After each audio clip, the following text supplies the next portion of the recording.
નમસ્તે વિદ્યાર્થી મિત્રો, જય શ્રી કૃષ્ણ. અગસ્ત્ય ઇન્ટરનેશનલ સ્કૂલમાં તમારું ફરીથી હાર્દિક સ્વાગત છે. આપણે ગયા ક્લાસની અંદર પ્રથમ કાવ્ય જે પ્રભુજી તુમ ચંદન હમ પાની આ હિન્દી દ્વિતીય ભાષાની પ્રથમ કાવ્ય છે એનો અભ્યાસ કર્યો હતો. આજે પણ એ જ કાવ્ય છે એનો સારાંશ જોવાનો છે અને એના પ્રશ્નો છે એ પ્રશ્નોત્તરી જોવાની છે. બરાબર, આપણી હિન્દી આપણી રાષ્ટ્રભાષા છે તો એનો દ્વિતીય ભાષા તરીકે આપણે દરજ્જો આપ્યો છે. તો આજે આપણે શરૂઆત કરીએ. ફરી વખત એક વખત કાવ્ય જોઈએ, પછી એના પ્રશ્નો કરી અને શબ્દાર્થ અને પ્રશ્નો તરીકે જોશું. બરાબર, તો प्रभु जी तुम चंदन हम पानी, इसके कवि कौन है? आपको अब तो पता ही होगा कि उनके कवि है संत रैदास. रैदास जी कवि है, लेकिन हम उसे संत रैदास जी कहते हैं. क्यों? क्योंकि वह बहुत ही उच्च साधना के कवि थे और उनका जन्म 1388 में हुआ और उनकी निधन 1518 में हुआ. वह अनुमानित है, अनुमानित यानी कि उनकी कोई पक्की माहिती नहीं है, इसलिए उन्हें अनुमानित किया गया है. संत रैदास जी का दूसरा नाम रविदास जी है. उनके गुरु का नाम रामानंद जी है. यह सब प्रश्न ये सब बातें हमें याद रखनी चाहिए कि संत रैदास जी के गुरु कौन है. तो संत रैदास जी के गुरु रामानंद जी थे और संत रैदास जी है और कबीर जी के समकालीन है. कबीर जी का नाम तो आपने सुना ही होगा. कबीर जी के दो है, तो वह कबीर जी है उनके समकालीन यानी कि उनके समय के ये रैदास जी है. तो रैदास जी ने यहाँ पे जो अपने आप को भगवान का समर्पित भक्त बताया गया है और इस काव्य में कई तरह तरह के दृष्टांत, भिन्न भिन्न दृष्टांत दिए और सभी दृष्टांत में एक ही सार रहा है कि वह हर हाल में प्रभु के निकट, अपने स्वामी के निकट रहना चाहता है. तो प्रभु जी तुम चंदन हम पानी, जाति अंग अंग बासमानी. प्रभु जी यानी कि भगवान, हे ईश्वर, हे परमात्मा, हे भगवान, आप चंदन है तो हम पानी है. पानी को चंदन को घिसने के लिए उसमें पानी डाला जाता है तो वह फिर एकाकार हो जाता है. चंदन और पानी को फिर से अलग नहीं किया जाता. वैसे ही कवि संत रैदास जी है, वह प्रभु के साथ ही रहना चाहते हैं. तो वह प्रभु से कहते हैं कि हे प्रभु, आप चंदन है तो हम पानी, जाति अंग अंग बास समानी, जिसकी वजह से हमारे अंग अंग में बास समानी यानी कि खुशबू समा जाती है. तो प्रभु के साथ भक्त का नाता जुड़ने पर उनका जीवन भी धन्य हो जाता है और उनके अंग अंग में उनका अंग अंग प्रभुमय बन जाता है और वह प्रभु के साथ हमेशा के लिए अपना नाता जुड़ लेता है. तो प्रभु जी तुम चंदन हम पानी, प्रभु जिस जाति अंग अंग बात समान, जाति यानी कि जिसकी अंग अंग में बात समान की उनके शरीर के सारे अंगों में यह खुशबू समा जाती है. प्रभु जी तुम घन बन हम मोरा. प्रभु जी तुम घन यानी कि बादल. प्रभु से कवि कहते हैं कि हे प्रभु, आप बादल हो तो हम उस बादल को देखकर मदमस्त होकर नाचने वाले मोर है. प्रभु जी तुम घन बन हम मोर. तो प्रभु जी तुम घन का मतलब बादल और बन का मतलब है जंगल. तो हम जंगल के मोर है जो बादल की गर्जना को देखकर आनंदित होकर नृत्य करने लगता है वर्षा ऋतु में. तो यह मोर अपने आप को वह मोर बताता है. जैसे चितवन चांद चकोर, जैसे कि चितवन यानी कि देखता रहता है. जैसे कि चांद को चितवन चकोर यानी कि चकोर एक पंछी है. तो जैसे चांद को चकोरा पक्षी देखता रहता है हमेशा, वैसे ही मैं आपका ध्यान में मग्न रहूंगा और हमेशा आपकी भक्ति में लीन रहना चाहता हूँ. तो जैसे चितवन चांद चकोरा. प्रभु जी तुम दीपक हम बाती. प्रभु अगर दीपक है तो भक्त उस दीपक की बत्ती यानी कि बाती बनना चाहता है और खुद स्वयं को जलाते रहता है और सारे जगत में उसका उजाला फैलाता रहता है. तो प्रभु जी तुम दीपक हम बाती, जाकी ज्योति बरे दिन राती, जिसकी ज्योति, जिसका उजाला फैला रहता है, जिसकी ज्योत दिन रात बढ़ती रहती है। उसका कहना है कि भक्त प्रभु के साथ रहकर सारे जगत में उजाला फैलाना चाहते हैं। तो जाकी ज्योति बरे दिन राती, प्रभु जी तुम मोती हम धागा। क्या कहा है? प्रभु जी तुम मोती हम धागा। धागे में मोती पिरोया जाता है और वह सुंदर माला बनती है, फिर वह भी एक आकार बन जाते हैं। तो ऐसा ही नाता भक्त अपने प्रभु, अपने ईश्वर के साथ जुड़ना चाहता है। तो प्रभु जी तुम मोती हम धागा, जैसे ही सोना में मिलत सुहागा, जैसे सोना है सोना ही, जैसे कि सोने में सुहागा मिलता है। तो सुहागा का अर्थ है एक द्रव्य है जो सोने को गाड़ने में उपयोग में आता है। तो जैसे सोना ही मिलत सुहागा, जैसे कि सोने में सुहागा मिलता है, वैसे ही हम आपके साथ मिलना चाहते हैं। प्रभु जी तू स्वामी हम दासा। हे प्रभु जी आप स्वामी है, आप हमारे मालिक है, तो हम आपके दास है, आपका सेवक है। तो दास का मतलब गुलाम भी होता है। तो प्रभु हमारे मालिक है। यहाँ रैदास जी कहते हैं कि हे प्रभु आप हमारे मालिक है, तो हम आपके तुच्छ दास है। आप हमारे मालिक, तो हम आपके दास यानी कि गुलाम है। ऐसी भक्ति करे रैदास जी ऐसी इस अलग अलग कई तरह तरह के दृष्टांत के साथ ऐसी भक्ति करते हैं। तो फिर से एक बार हम इसके गुजराती में सारांश देखते हैं। तो ભગવાનની સાથે નાતો જોડવા માટે રૈદાસજી છે તે 7 પ્રકારના દૃષ્ટાંત આપે છે। એક બાજુ પોતે, એક બાજુ ભગવાન। તો પહેલા ભગવાનનું કહે કે ભગવાન શું છે, તો પછી પોતાનું કહે કે પોતે શું છે। તો ભગવાનને કહે છે કે ભગવાન ચંદન છે, તો ભક્ત શું છે? તો હવે તો તમને ખબર પડી ગઈ કે ભગવાન ચંદન છે, તો ભક્ત છે તે પાણી છે। ચંદન છે એને ઘસવા માટે પાણીનો ઉપયોગ કરવામાં આવે છે। જો ચંદન છે એનો ઘસી એટલે એમાંથી સુગંધ છે તે ઉત્પન્ન થાય, અને એ માટે એને પાણીમાં ઉમેરવું પડે। પછી આ પાણી અને ચંદનને પછી અલગ નથી કરી શકતા। તો અહીંયા ભગવાન છે એની સાથે ભક્ત રૈદાસજી એવો નાતો જોડવા માંગે છે કે એને પછી ક્યારેય અલગ કરી શકાય નહીં। તો ભગવાન કહે કે આપ ચંદન છો તો હું પાણી છું, જેના કારણે મારા આખા શરીરના અંગમાં ખુશ્બુ સુગંધ સમાઈ જાય। તમારી સાથે નાતો જોડવાથી મારું જીવન છે તે ધન્ય બની જાય, મારું જીવન છે તે પવિત્ર થઈ જાય એમ। પછી કીધું કે પ્રભુજી તું ઘન બન હમ મોરા, એટલે કે હે ભગવાન તમે વાદળ બનો અને હું એ વાદળને જોઈને મદમસ્ત થઈને નાચતો વનનો મોર બનવા માંગુ છું। શું બનવા માંગે છે? વનનો મોર। તો પ્રભુજી તું ઘન બન હમ મોર, કે ઘન તો વાદળ અને બન તો જંગલ, આ ખાસ યાદ રાખો। પ્રભુજી તું ઘન એટલે કે હે ભગવાન તમે વાદળ છો, તો હું શું છું? તો હું વનનો મોર બનવા માંગુ છું। અને તે વનનો મોર એટલે કે મોર છે તે ચોમાસાની ઋતુમાં વાદળોના ગર્જના થાય, વીજળીના ચમકારા થાય ત્યારે ખૂબ જ આનંદિત થાય અને એના ટહુકા કરવા માંડે છે।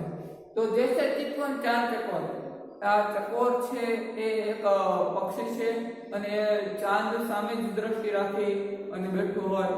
તો જેવી રીતે ચિતવંત એટલે કે દેખે, ચિતવંત का अर्थ होता है देखना। तो चितवंत એટલે કે જોવું, જેવી રીતે ચાંદને ચકોર નામનું પક્ષી છે તે હંમેશા જોતું રહે, એવી જ રીતે એના તરફ દ્રષ્ટિ બનાવીને રાખે, એના તરફ નજર બનાવીને રાખે, એવી જ રીતે હું પણ તમારી ભક્તિમાં એટલો બધો ડૂબવા માંગુ છું કે મને સંસારની બીજી કોઈ બાબતનું ભાન ન રહે, એ રીતે હું તમારી તરફ જ નજર રાખવા માંગુ છું। પ્રભુજી તું દીપક અંબાતી, હે ભગવાન તમે દીપક એટલે કે તમે દીવો બનવા માંગો છો। અહીંયા શું કહે છે રૈદાસજી કે ભગવાન તમે દીવો બનવા માંગો છો, જો તમે દીવો હો તો હું એ દીવાની વાટ છું। બાતી એટલે કે વાટ, ગુજરાતી કહેતા ને દીવાની વાટ, દીવો સળગાવવા માટે વાટ પર જરૂર છે, એના કારણે દિવેલ છે તે ઉપર જ્યોત સુધી પહોંચે એમ। તો હે ભગવાન તમે દીપક છો, દીપક બનો, તો હું એ દીવાની ભાટ બનવા માંગુ છું અને હું પોતે સળગી મારી જાતને સળગાવી અને હું જગતને ઉજાળો કરવા માંગુ છું. આપણે ગુજરાતીમાં છે વાક્ય કે સંત હોય અને વૃક્ષો હોય તે પોતાની જાત એ ધૂપ સળી દેવા છે. ધૂપ સળી એટલે કે અગરબત્તી જવા છે, પોતે સળગી અને જગતને અજવાળું પાથરે. એટલે કે વૃક્ષો છે એ પોતે તડકામાં રહે છે અને એની નીચે લોકોને છાંયો આપે છે. એવી જ રીતે અગરબત્તી છે એ પણ કેવી છે, તો અગરબત્તી સળગે છે અને આપણને સુગંધ આપે છે. તો આવા ઘણા બધા સંતો પણ થઈ ગયા છે કે જે એટલી અલગ અલગ પ્રકારની સાધના કરે છે, ભક્તિ કરે છે, એના કારણે આપણા વિશ્વ ઉપર હંમેશા સુખ શાંતિ બની રહે એવી પ્રાર્થના કરે છે. તો પ્રભુજી તુમ દીપક હમ બાતી જાકી જ્યોત કરે દિન રાતે, એટલે કે જેની જ્યોત છે તે દિવસ અને રાત બળ્યા કરે છે. પ્રભુજી તુમ મોતી હમ ધાગા, એટલે કે હે ભગવાન તમે મોતી બનો અને હું ધાગા, ધાગા એટલે કે દોરો, એ મોતી પોરવા માટેનો દોરો બનું છું. એટલે કે જો મોતી છે એમાં એને દોરામાં પોરવામાં આવે તો એક માળા બની જાય છે અને એ એકતા બની રહે છે. બરોબર છે. તો ભગવાનની કવિ એવું જ કહે છે કે ભગવાન તમે માળા બનો, તમે મોતી છો તો હું દોરો છું અને પછી આપણી માળા બનાવીએ.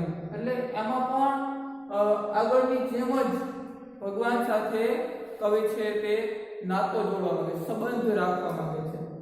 તો પ્રભુજી તુમ મોતી હમ ધાગા જૈસે સોનમ મિલત સુહાગા, જેવી રીતે સોનામાં સુહાગા મેળવવામાં આવે. એટલે કે આ સુહાગા એક દ્રાવણ છે, એનો ઉપયોગ શું થાય તો સોનામાં અલગ અલગ પ્રકારના આભૂષણ છે તે બનાવીએ આપણે, તો એનું આ દ્રાવણ છે સુહાગા છે, એનું મિશ્રણ નાખવાથી એનો યોગ્ય આકાર આપી શકાય છે. બાકી ખાલી સોનું છે એનાથી કંઈ ન થાય, તો જે પદાર્થ છે પણ આ સુહાગાનું એમાં મિશ્રણ એમાં ઉમેરો કરવાથી એનો યોગ્ય આકાર બને છે અને સુંદર મજાના આભૂષણો બને છે. તો અહીંયા પણ છે કે જેમ ભગવાન સોનું છે તો હું સુહાગા છું, એટલે કે હું આ સુહાગાનો પદાર્થ છું, એના કારણે જે સુંદર આભૂષણો બનાવી શકાય. પ્રભુજી તુમ સ્વામી હમ દાસા, હે ભગવાન તમે જ મારા માલિક છો. શું કહે છે કે હે ભગવાન તમે જ મારા માલિક છો અને હું તમારો દાસ. દાસ એટલે કે તુચ્છ સેવક. તુચ્છ સેવક એટલે કે કઈ બહુ ઉપયોગમાં ના આવી શકે એવો સેવક છું. એટલે અત્યારે તો રૈદાસજી પોતાને તુચ્છ સેવક માને છે, પણ આટલા બધા એનામાં ગુણો છે, આટલો બધો રૈદાસજી ભગવાન સાથે રહેવા માંગે છે, તો આપણને ખબર પડે કે આ રૈદાસજી છે તે એક મહાન સંત જ હોઈ શકે. એસી ભક્તિ કરે રૈદાસજી એટલે કે રવિદાસ રૈદાસ આપણા જે કવિ છે તે આવી ખૂબ સરસ મજાની ભક્તિ કરે છે. તો આમાં આ કાવ્યની અંદર ખાસ આવા છે 7 બાબતો છે. કઈ 7 બાબતો? તો ચંદન, ભગવાન ચંદન છે તો ભક્ત શું છે? પાણી. ભગવાન ઘન એટલે કે વાદળ છે તો ભક્ત શું છે? મોર. ભગવાન ચાંદ છે તો ભક્ત શું છે? તો આપણે શું કે ભક્ત ચકોર છે. ભગવાન દીપક તો ભક્ત બાતી. 1 2 3 ને 4 પછી 3 તો ક્યાં તો ભગવાન મોતી તો ભક્ત છે તે મોતીમાં જે ધાગા એટલે કે દોરો છે તે છે જેમાં મોતી ભરવામાં આવે. પછી ભગવાન છે તે સોનું છે અને ભક્ત છે તેનો સુહાગા એટલે કે આ પદાર્થ. પછી અંતમાં ભગવાન છે તે સ્વામી છે અને ભક્ત છે તે શું છે? એના દાસ. બરાબર. તો આટલી નાની અને ખૂબ સરળ કાવ્ય છે. તો હું આશા રાખું છું કે આ તમને સરળતાથી સમજાઈ ગયું છે. અને હવે આપણે એના થોડા શબ્દાર્થ જોઈએ, પછી એના જે પ્રશ્નોત્તરી છે એના તરફ પછી તમને જ્યારે હોમવર્ક આપવાનું થશે ત્યારે આ જ પ્રશ્નો અને આમાંથી પૂછવામાં આવશે. અને આ બધું તમારે ત્યાંથી બધું ભેગું કરવાનું, એટલે કે મનમાં આનું ગ્રહણ કરતું રહેવાનું, જેથી પરીક્ષાની અંદર આમાંથી કોઈ પ્રશ્ન પૂછાય બોર્ડની પરીક્ષામાં તો તો તમે સરળતાથી યાદ રાખી શકો અને આ બાબત છે તે દરરોજ 2 વખત વાંચતું જાઓ. બધા વિષયનું મહત્વ આપવું એટલે આ હિન્દી જેવા વિષય હોય એને પણ મહત્વ આપી શકાય. तो आम આવ્યું कि जाति તમને बताવી દીધું कि जाति का अर्थ होता है जिसकी अंग अंग तो शरीर के सभी अंग ये शब्दार्थ भी पूछा जा सकता है परीक्षा. बास तो सुगंध, समानी तो भर गई, घन तो बादल, बन तो जंगल, जंगल का वन कहा गया है काव्य में जहाँ के यहाँ पे वन तो जंगल, मोरा तो मोर, तो मोरा तो यहाँ पे मोर. मोर कौन है? आप कह सकते हैं कि मोर भक्त बनना चाहते हैं और वह बादल रूपी भगवान को देखकर नृत्य करते हैं और आनंदित हो जाते हैं. चितवंत, चितवंत का अर्थ होता है देखना. चितवंत किसके नाम पे आगे लिखा है? तो चकोरा, चकोरा यानी कि चकोर पंछी. चकोर पंछी देखता रहता, क्या देखता रहता है? तो हमेशा अपनी दृष्टि चांद पर रखता है, इसलिए चितवंत का अर्थ है देखना, तो देखता है, उसे चितवंत कहा है. चंद, चंद वो चांद, चांद का अर्थ है चंद. काव्यों में चांद के लिए चंद शब्द का प्रयोग किया गया है. बाती, बाती का अर्थ है बत्ती. दीपक की बत्ती जो गुजराती में उसे वाट આપણે વાટ पे वाइट दीवानी वाइट है तो बाती तो बत्ती जो दीपक की बत्ती करती है. ज्योति, ज्योति का अर्थ ज्योति, ज्योति और ज्योति दीपक की ज्योति એટલે કે આપણે ગુજરાતીમાં એને જ્યોત કહે, દિવાની જ્યોત કહેતા કે દિવાની જ્યોત ને હિન્દીમાં વિજ્ઞાનમાં ઘણા બધા તમારે પ્રયોગ આવતા એમાં પણ જ્યોત આવતો હોય શબ્દ. તો એની વિજ્ઞાનમાં એવા પ્રયોગ આવતા કે એની ભૂરી જ્યોત બળે અને પીળી જ્યોત બળે એવી બધી. બરાબર, તો જ્યોતિ તો જ્યોત, બળે તો જલતી રહે, બળે તો જલતી રહે. दीपक की ज्योति बढ़ती बढ़े तो दीवानी ज्योत से सड़कती रहे, दीपक की ज्योति जलती रहे. सोनही, सोने में, सोनही तो सोने में, सोने का पर्यायवाची शब्द कंचन, सुवर्ण, कनक आदि कहा जाता है. सुहागा, क्षार द्रव्य, मैंने बताया था कि सोना सोने में सुहागा मिलने से उसका योग्य आकार दिया जाता है, वह सुहागा. सुहागा का अर्थ है क्षार द्रव्य. स्वामी, तो स्वामी कौन है? तो आप कह सकते हैं अब तो स्वामी भगवान है. स्वामी का अर्थ है मालिक. आ शब्दों છે તે સમાનાર્થી શબ્દો પણ છે અને ઘણી વખત સમાનાર્થી શબ્દમાં તે પૂછાતા પણ હોય છે. तो स्वामी तो मालिक, दास, दासा तो गुलाम, उसका सेवक भी होता है और हम गुजराती में नौकर कहते हैं. करे तो करता रहे, करे तो करता रहे. क्या करता है? तो ऐसी भक्ति करता है. ऐसी भक्ति कौन करता है? तो आप बता सकते हैं कि ऐसी भक्ति प्रेरदास करता रहे. कैसी भक्ति करता रहे? तो इन सारे दृष्टांतों में बताया गया है कि तरह तरह के भिन्न भिन्न दृष्टांत से हमें बताया गया है कि ऐसी भक्ति करता रहे रैदास.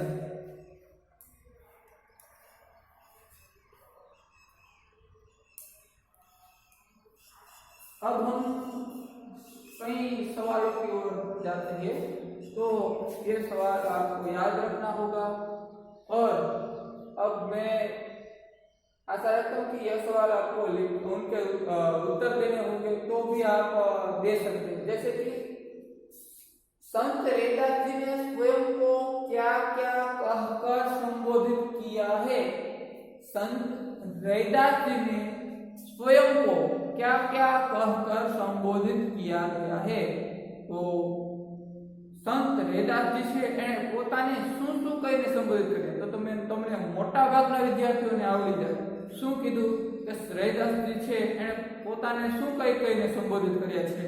તો संत रैदास जी ने स्वयं को पानी कहा है जो चंदन के साथ मिलता है। संत रैदास जी ने अपने आप को मोर, स्वयं को मोर कहा है जो प्रभु रूपी बादल को देखकर नृत्य करता है, दो हुए पानी मोर। संत रैदास जी ने अपने आप को चकोरा कहा गया है जो हमेशा प्रभु रूपी चांद को देखता रहता है, वह चकोरा। संत रैदास ने अपने आप को चकोरा कहा है जो प्रभु रूपी चांद को देखता रहता है। संत रैदास ने बाती अपने आप को बाती कहा है जो दीपक, प्रभु रूपी दीपक में के साथ जलना चाहती है। संत रैदास ने अपने आप को बाती कहा है जो प्रभु रूपी दीपक के साथ जलना चाहती है। संत रैदास ने खुद को धागा कहा है जो ईश्वर रूपी मोती उसमें पिरोया जाता है। संत रैदास ने अपने आप को धागा कहा है जिसमें मोती पिरोए जाते हैं। संत रैदास ने खुद को, स्वयं को सुहागा भी कहा है जिसकी वजह से जो सुवर्ण में मिलता है, जो सोने में मिल जाता है। और अंत में संत रैदास ने अपने आप को भगवान ईश्वर का एक तुच्छ दास कहा है, एक गुलाम कहा है जो हमेशा ईश्वर की भक्ति करता रहता है। तो यहाँ पे 7 बात की गई है। संत रैदास ने अपने आप को क्या कहा है? तो आप कह सकते हैं कि संत रैदास ने अपने आप को पानी कहा है, मोर कहा है, चकोरा कहा है, बाती कहा है, धागा कहा है, सुहागा कहा है और सेवक कहा है, स्वामी का मालिक का गुलाम कहा है। इस दृष्टांतों द्वारा, इन भिन्न भिन्न दृष्टांतों द्वारा कवि श्री रैदास जी ने अपने आप को स्वामी के निकट बताया है। तो संत रैदास ने स्वयं को क्या क्या कहकर संबोधित किया है? संत रैदास ने स्वयं को क्या क्या कहकर संबोधित किया है? तो हमें ये बात याद रह गई होगी कि संत रैदास ने स्वयं को क्या क्या कहकर संबोधित किया। संत रैदास ने स्वयं को पानी, मोरा यानी कि मोर, चकोर, बाती, सुहागा, धागा और क्या कहा अंत में? दास कहकर संबोधित किया है। बराबर। अब आगे का सवाल, संत रैदास ने भगवान को किन किन नामों से संबोधित किया? संत रैदास ने भगवान को किन किन नामों से संबोधित किया? जो पहले सवाल में कहा गया कि स्वयं को किन किन नामों से संबोधित किया, उसी तरह यहाँ पे दूसरा सवाल है कि संत रैदास ने भगवान को किन किन नामों से संबोधित किया। तो ये सवाल भी एकदम सरल है कि संत रैदास ने भगवान को चंदन, बादल यानी कि घन, चंद्र यानी कि चांद, दीपक, मोती, सोना और स्वामी नाम से संबोधित किया गया है। लेकिन यह 4-5 वाक्य में उत्तर लिखिए, वैसा प्रश्न होता तो हमें ये बात इस तरह लिखनी होगी कि संत रैदास एक समर्पित और निष्ठावान, अपने ईश्वर भगवान के समर्पित और निष्ठावान भक्त थे। वह हर हाल में प्रभु के निकट रहने में ही अपने जीवन की सार्थकता मानता समझता है। संत रैदास एक निष्ठावान भक्त है और वह एक प्रभु के समर्पित भक्त है। वह ईश्वर के समीप रहना ही अपने जीवन की सार्थकता मानता है, इसलिए वह ईश्वर को चंदन कहता है, जिसमें पानी मिलाया जाता है और फिर वह एक रूप बनता है। तो संत रैदास जी ईश्वर को चंदन कहते हैं जिसमें पानी मिलाया जाता है। संत रैदास जी भगवान को घन यानी कि बादल कहते हैं, जिसे देखकर मोर आनंदित होकर नृत्य करने लगता है। संत रैदास जी भगवान को चांद कहना चाहते हैं और चांद कहते हैं जिसे चकोरा पंछी है वह देखता रहता है। संत रैदास जी भगवान को दीपक कहते हैं जिसकी बाती दिन रात बढ़ती रहती है। और संत रैदास जी आगे कहते हैं कि भगवान को मोती कहते हैं, जो धागे में पिरोया जाता है और सुंदर माला बनती है। संत रैदास जी ने आगे कवि ने हमें कहा है कि वह ईश्वर को सोना कहता है जिसमें सुहागा मिलाया जाता है। और अंत में उसने भगवान को स्वामी कहा है और वह उसका तुच्छ दास है। बराबर। तो यहाँ पर भी 7 दृष्टांत बताए गए हैं कि संत रैदास ने भगवान को किन किन नामों से संबोधित किया गया है। तो संत रैदास ने भगवान को चंदन, घन यानी कि बादल, चांद, दीपक, मोती, सोना और स्वामी नाम से संबोधित किया है। संत रैदास ने भगवान को इन 7 नामों से संबोधित किया है। लेकिन हमें प्रश्न के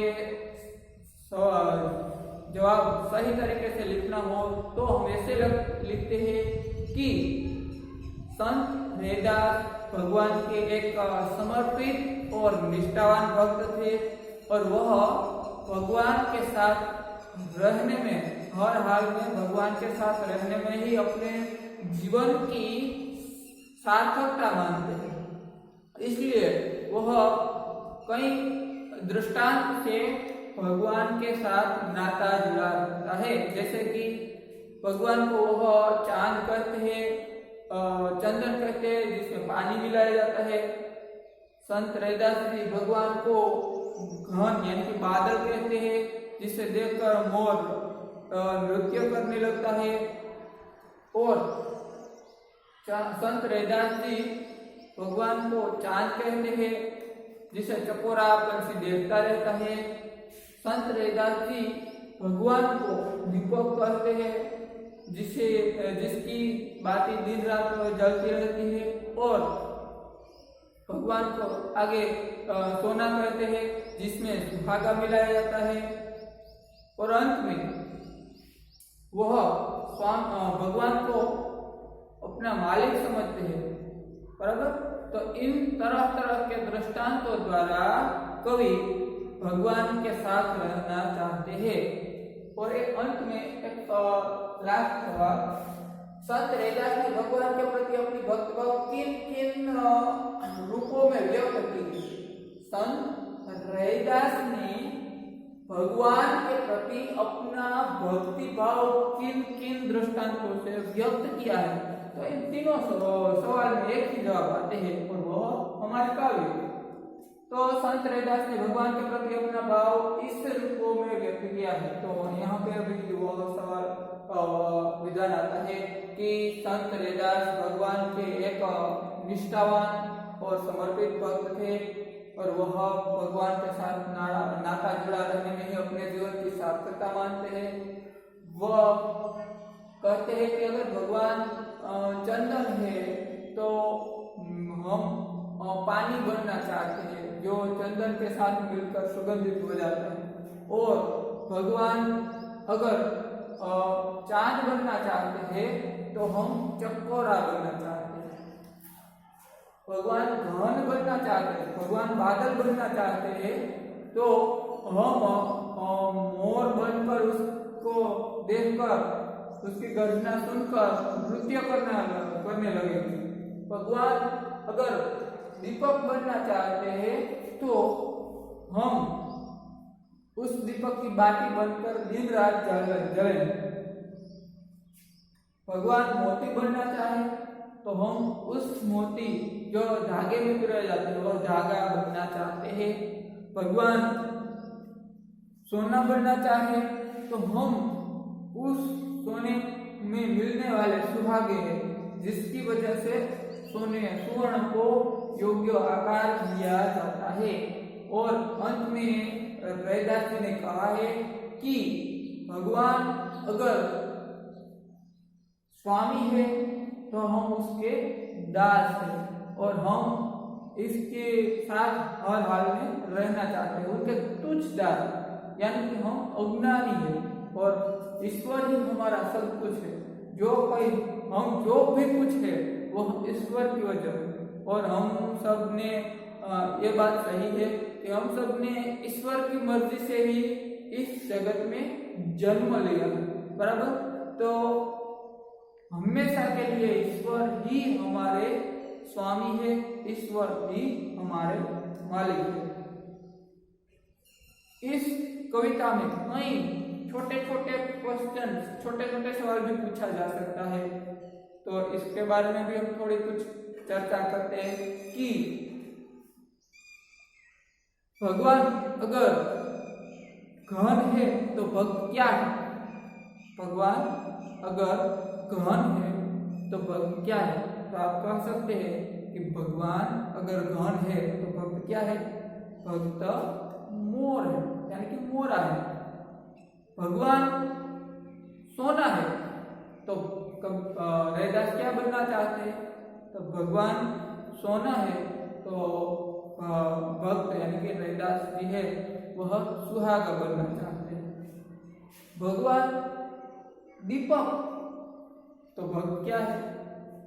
भगवान दीपक है तो भक्त क्या है। आप कह सकते हैं भगवान दीपक है तो भक्त उस दीपक में जलने वाली बात बाकी है। भगवान मोती है तो भक्त क्या है। भगवान अगर मोती है तो भक्त है धागा। और एक यह भी सवाल पूछा जा सकता है कि प्रभु जी तुम चंदन हम पानी, इस कविता के कर्ता का नाम बताए। तो यह बात तो आपको आई होगी कि प्रभु जी तुम चंदन हम पानी, इस कविता के कर्ता कौन है। तो रैदास। रैदास के गुरु का नाम बताए। तो रैदास के गुरु का नाम रामानंद जी है। रैदास का दूसरा नाम बताए तो रैदास का दूसरा नाम रविदास है। रैदास का जन्म कब हुआ था। तो रैदास का जन्म 1388 में हुआ था। रैदास की निधन कब हुई थी। तो रैदास के निधन 1518 में हुई थी और वह अनुमानित किया गया। वह अनुमानित यानी कि अंदाजित ईस्वी सन है, बराबर। आज के लिए इतना काफी। अस्तु।